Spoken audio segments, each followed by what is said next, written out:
Hi, this is Mark Lesser, and I'd like to welcome you to this session on how to find inspiration and effectiveness right in the midst of exhaustion.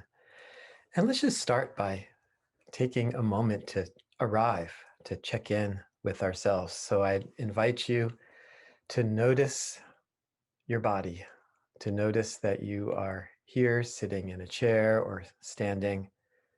Uh, what is it like? What is it like for you right now? Notice that you're breathing, perhaps relaxing the shoulders, relaxing the muscles in the face, relaxing the jaw, and just taking a couple of deep breaths and arriving, breathing, however you're feeling without trying to change anything, and welcome. And with that, I am going to share my screen, and here we go. Yeah, so this session is safe, satisfied, and connected. How to find inspiration and effectiveness in the midst of exhaustion. And my name is Mark Lesser, and I am an executive coach and trainer and mindfulness teacher. And one of the things that I've done fairly recently is I helped develop a mindfulness and emotional intelligence program inside of Google that became crazy successful and popular. And then I was the CEO of an organization that has been teaching mindfulness and emotional intelligence and around the world. I'm also the author of several books, most recently a book called 7 Practices of a Mindful Leader, Lessons from Google and a Zen Monastery Kitchen. I want to start with a quick story. And this is a true story that happened fairly recently when I was going on on my way to the park with my grown daughter, and we were driving across our small town, Mill Valley, California, and we got to a light, and there was quite a bit of traffic, and my daughter got very upset and started um, kind of just feeling just stressed, like, why do we live here in Northern California and I can't stand this town and there's so much traffic? And I looked at her and I said, uh, do you ever do you ever think about the distinction between the events that happen and your relationship to those events? And I think this is a key question in talking about um, how we are experiencing the world, what lens we are seeing through, but more even than just the lens, it's like how do we embody our relatedness to what is happening uh, in the world. And my goal here, some of the outcomes are that you have maybe some new ways of seeing things, some insights, that you come away from this session with some useful tools and practices, and also what I think of as a new way of being, a new way of kind of a way of building enough inner strength that you can actually shift the way that you relate to events, have some different space so that we're not tossed around by the events of our lives, not so exhausted. I want to start with a couple of my favorite quotes. One has to do with exhaustion. It's the antidote to exhaustion isn't rest. The antidote to exhaustion is wholeheartedness. The antidote to exhaustion isn't rest. The antidote to exhaustion is wholeheartedness. And this is a quote by the poet David Whyte. And the second quote is, the purpose of our lives is to cross the shore from confusion to freedom. The true wisdom of life is that in each step of the way, the other shore is actually reached, by It's by a Zen teacher named Shinryu Suzuki. So I think the purpose of our lives, right, is to find more freedom, more freedom. So it's freedom but this is the kind of freedom to respond, freedom from being a victim to the events in our lives. How can we find inner strength and energy right in the midst of whatever might be happening? And the second part of this quote, that the true wisdom is that we don't need to wait, right? That we don't need to wait for anything to find this real freedom. So this is all great. I hope you're at least with me so far. And these ideas about building inner strength and finding freedom and wholeheartedness. But the question is, maybe what do we do, or how do we do this? And my one word answer is practice. That we need to have some internal practices that we do in order to be more wholehearted, in order to not be tossed around by the events, in order to find inspiration and inspiration and effectiveness right in the midst of exhaustion. We need to have some ongoing regular practices in order to do this. And a big bucket of underlying practices I would call as mindfulness practice or attention training. And some core elements of mindfulness and attention training are to know yourself and to be able to go beyond yourself, right? So to really know your proclivities, your patterns, what it is that's happening, why it is you are responding and reacting, and to be able to some degree, let that go and go beyond yourself. To engage in these questions of accepting what is and working for change. Accepting what is paradoxical, but I think very important, this sense of acceptance, to really see what is, to not be resisting what actually is happening, and at the same time, to be working toward change. To be cultivating curiosity and kindness, to be curious. Why am I responding this way? How am I feeling? What is my energy like? And with a sense of kindness, to see through fresh eyes, to see through fresh eyes, to see that everything actually is new. Uh, that we live in this sea of time and change and impermanence. This interesting paradox of to see with as much precision as we possibly can, and at the same time to have great flexibility. And again, this question of the distinction between asking about what are the events and what attitude am I bringing to these events? And it's more than just an attitude. It's also kind of what I'm saying is it's a way of being. So I'd like to suggest that you hold up your right hand right now, literally. Hold up your right hand and look at your hand. And can you look at your hand as though you are seeing it for the first time? Can you bring a sense of curiosity, kindness, a childlike quality to what is this? Like our language is so strange and dualistic.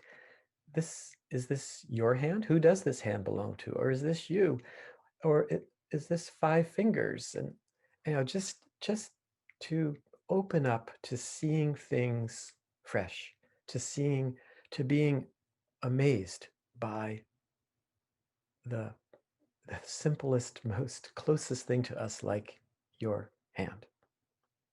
And if you're feeling, if you're judging this or noticing that your fingers are fat, just notice whatever those judgments and thoughts are as part of this process, but bring a sense of curiosity and kindness as much as you can to as you look at your hand. Okay, and you can put your hand down. So before I go on to some practices, I want to talk about, like, why is it so difficult? Why do we get exhausted? Why do we struggle with reacting to these events?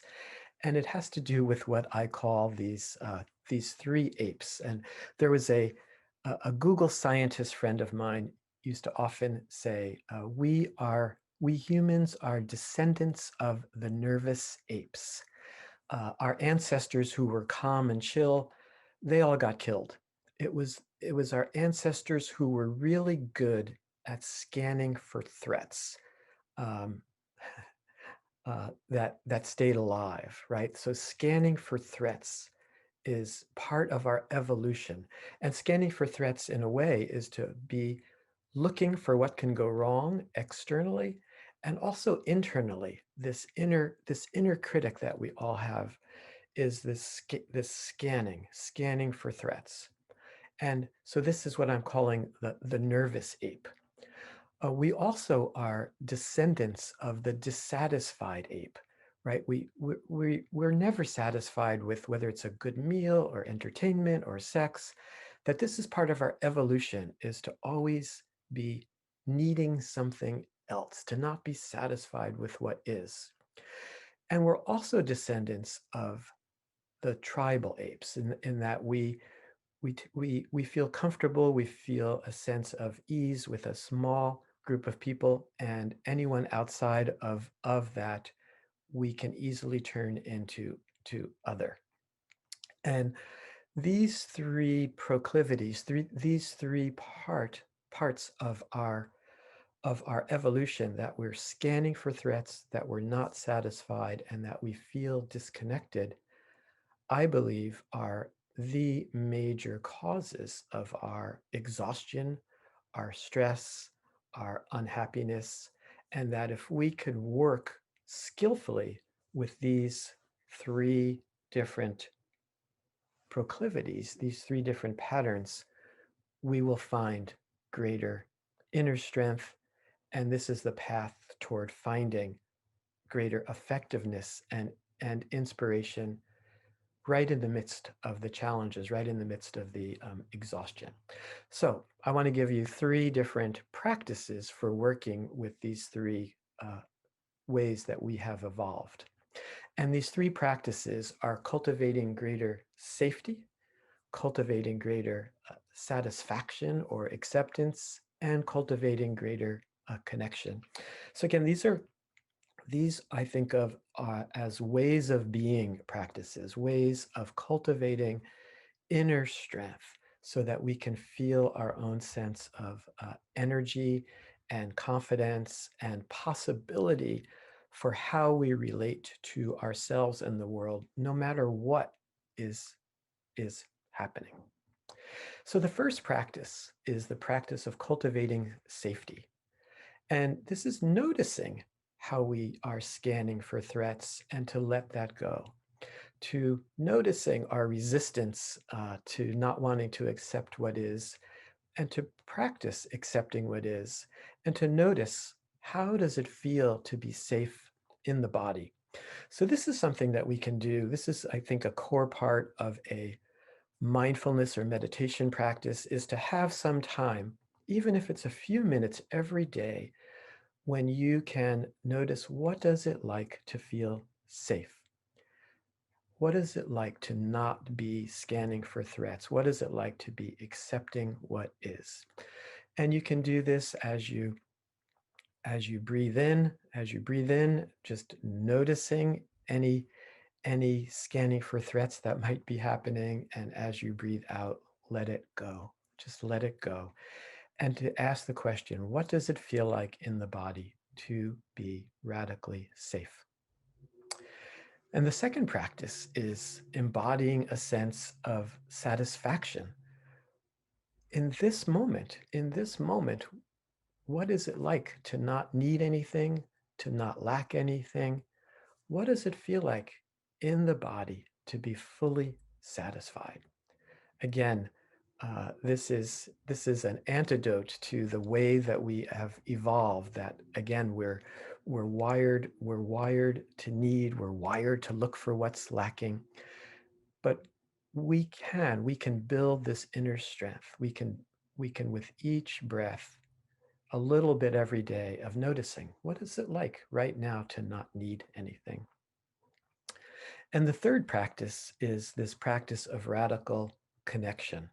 Again, it's easy to feel alone. It's easy to feel disconnected. So, but to be curious about that and to let go of that feeling of aloneness and lack of connection, and to accept the reality that we are so interconnected to our loved ones, our friends, the people we work with, and even more than that, we are so interconnected and connected to the web of life.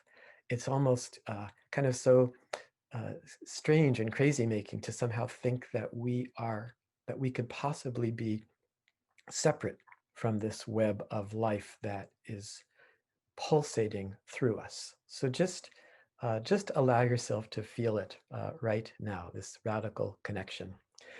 And I want to do just a very short practice. So I've said a lot of things. Forget it. Right now, just notice your own body, your own breath. Do you notice that you're breathing? Do you notice that you are here? Do you notice that you're safe right now? You are radically safe right now. There are no threats, whatever judgments, whatever concerns you have as you notice your breath, especially with each exhale.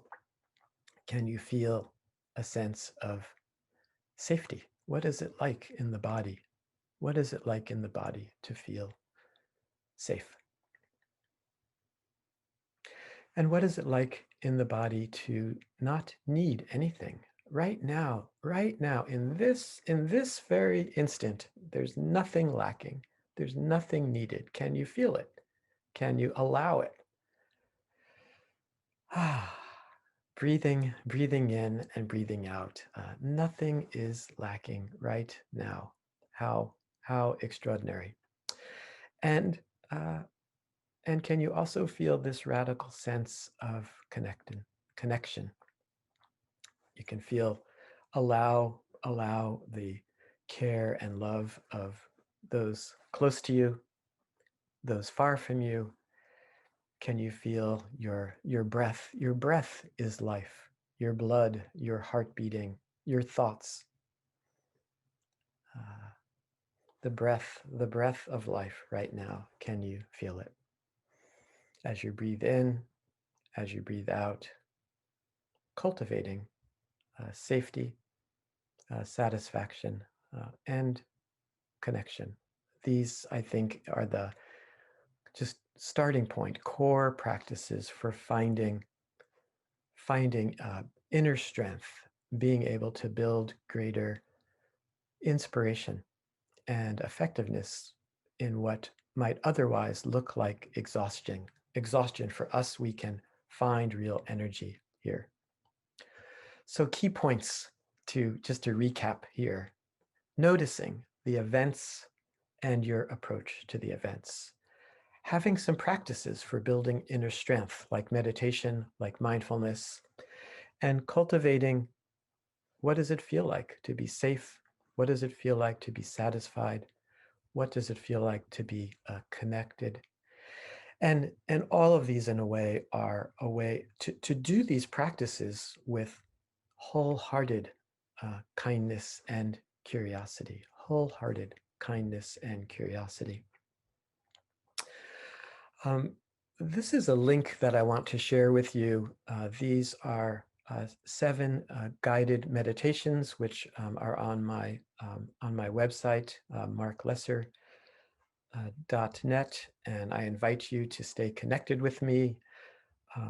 You can go to marklesser.net, or you can text 415-528-7403 with the keyword lesser to sign up. And this is my website is marklesser.net. And I want to stop screen sharing and just take a breath together. And I want to share with you a few lines from one of my favorite poems. This is a poem by William Stafford, called You Reading This Be Ready. Starting here, what do you want to remember? Will you ever bring a better gift for the world than the breathing respect that you carry wherever you go right now? Are you waiting for time to show you some better thoughts? What can anyone give you greater than now, starting here, right in this room, when you turn around? So I want to leave you today with this line: will you ever bring a better gift for the world than the breathing respect that you carry wherever you go right now? So again, I think this is the key to finding inspiration and effectiveness, is to find your own inner strength, your own aliveness right now, right in the midst of COVID, right in the midst of the challenges of learning from home, the challenges of being human, the challenges of all of the ongoing changes and things that we can't control. What we can work on is building inner strength and cultivating greater safety, satisfaction, and connection. Thank you very much.